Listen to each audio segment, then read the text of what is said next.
Hey all, Siege here, and whoa, hey, don't be scared. I'm not the Stalker, just doing a little cosplay. That being said, doubt you'd probably be scared anymore anyhow, right? Dude just doesn't seem to have the same mojo he did back before the second dream. And it got me thinking about the possibility that, well, maybe there's a reason lore-wise as to why that is. And further, I'm proposing that maybe it's time to heal the Stalker's pain, yeah? I recently went back through all the Warframe quests and noticed a few things that got me thinking about their significance lore-wise and what it could mean moving forward. Mind you, these are just thoughts, but the Stalker doesn't seem very motivated to kill us. At least, that's what appears to be going on.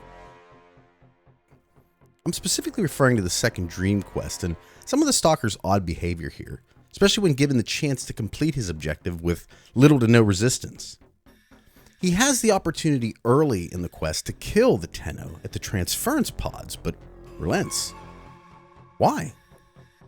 He seemed pretty adamant about killing us in the beginning, but now he holds off? Even Hunhouse says, "Your hatred is too weak, Shadow." What does that mean? Is it because he didn't expect it to be a child? I mean, he later gets the best chance in the Orbiter, and even though it appears he does want to finish the job, boy, it takes him a long time to do it.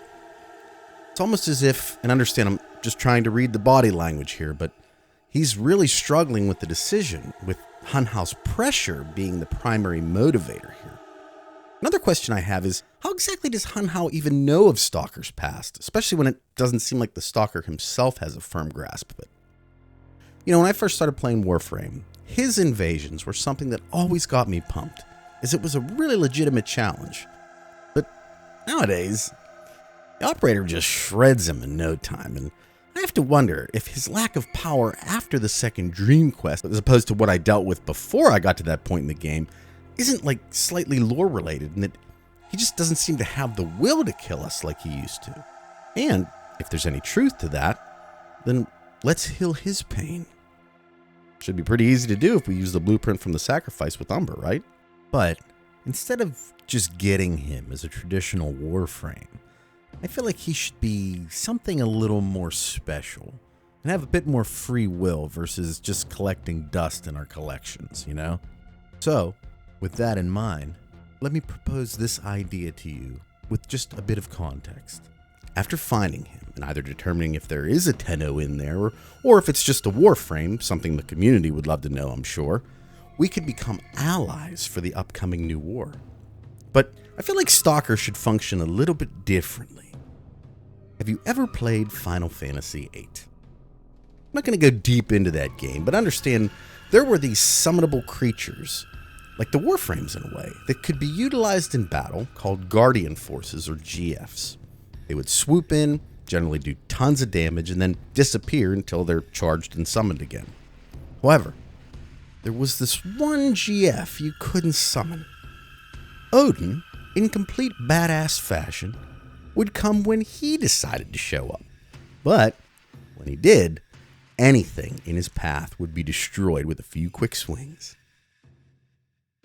Well, until Cypher showed up, a little cowardly prick bastard. How about having the Stalker function in a similar way? Showing up randomly, as he does right now, and instead of killing us, he clears the room, helping the group out. Think about it. You're leveling a frame on Hydron with a bunch of other rank 5s and a syndicate invades, or worse, say someone stupidly puts up a wolf beacon, not remembering that no one else in the group even has their abilities unlocked yet. All it takes is the right formula of 1 or 2 people dying near the cryopod, especially in the later rounds, for the whole thing to go to hell. And I'll bet this scenario sounds more familiar to many of you than you'd like to admit.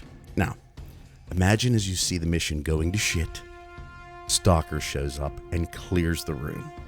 We need a Vegeta-type character in Warframe anyhow, don't we? A bad guy who turns good. Who doesn't love that? And I think it gives a nice character arc to the Stalker, as well as potentially setting him up as an important ally in the new war. Maybe gives you a new weapon too, kind of in the same vein as Ballast did in the Chimera prologue. I don't know, but a quest, a weapon, and a sort of Spectre, but much better, seems like a nice bit of content too, right? Speaking of content, let's briefly discuss this Essence of Umbra thing, where we'd be able to take one of our current Warframes and Umbrify them? Essentially having them fight with us when we're in operator mode. Like Excalibur Umbra did, remember? I just wasn't sure because, I never really see anybody playing Umbra. Anyway, fortunately, DE has decided to keep this project in the oven for just a bit longer due to what I'm guessing was an overwhelming majority of players not responding well to this update. And for as cool as I thought the original mechanic with Umbra to be, the fact that it was limited to a frame I don't really like to play much walled that feature off to me, plain and simple. Look, Umbra's fine, but when I have my Saren, my Rhino, Remnant, Loki, Nidus, and even more, but I don't want to waste your time listing all the ones I like better, well, I made my peace with the idea of not being able to enjoy Umbra's gimmick a long time ago. That being said, I always wondered why the other frames couldn't have the same capability. I mean, I suppose lore-wise it might not make sense. If this wasn't the case, then all the Warframes would have the same sentience as him already, right?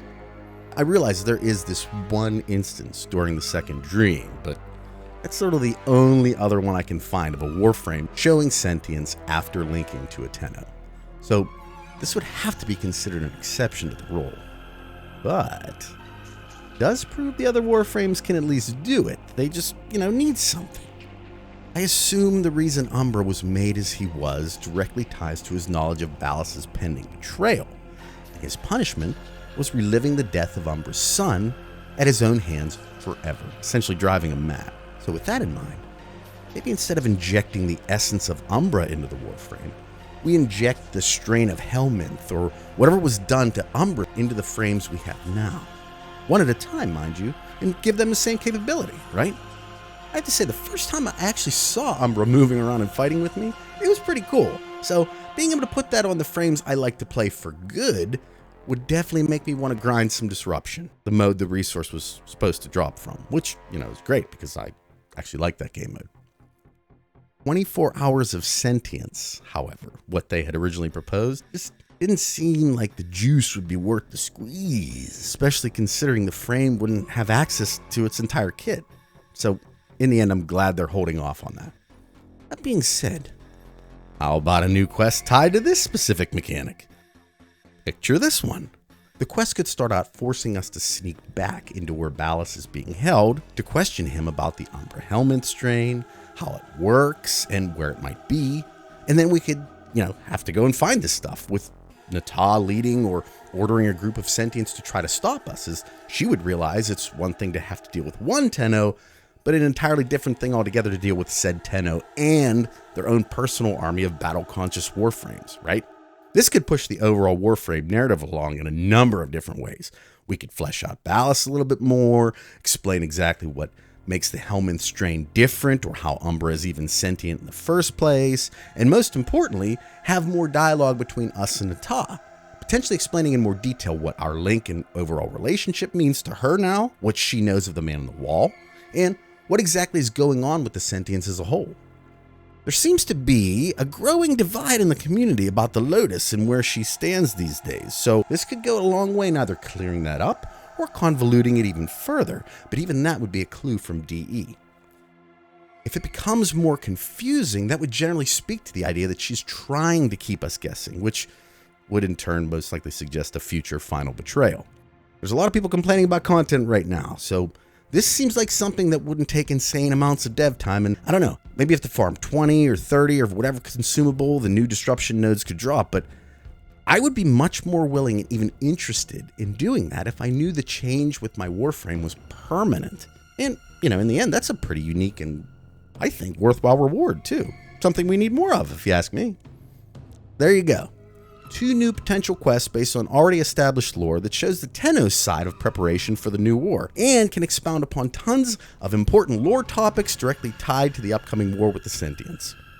In both cases, offer rewards unlike anything in the game that just aren't just mods or frames or cosmetics.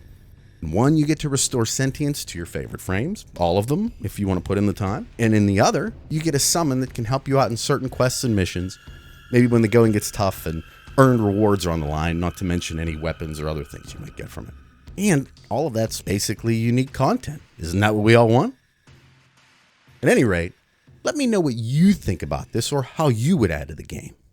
DE is specifically asking for feedback from the community, so this is the start of my contribution. I'm going to be doing more of these videos in the future too, as I feel like this is the best route I have to get ideas to them.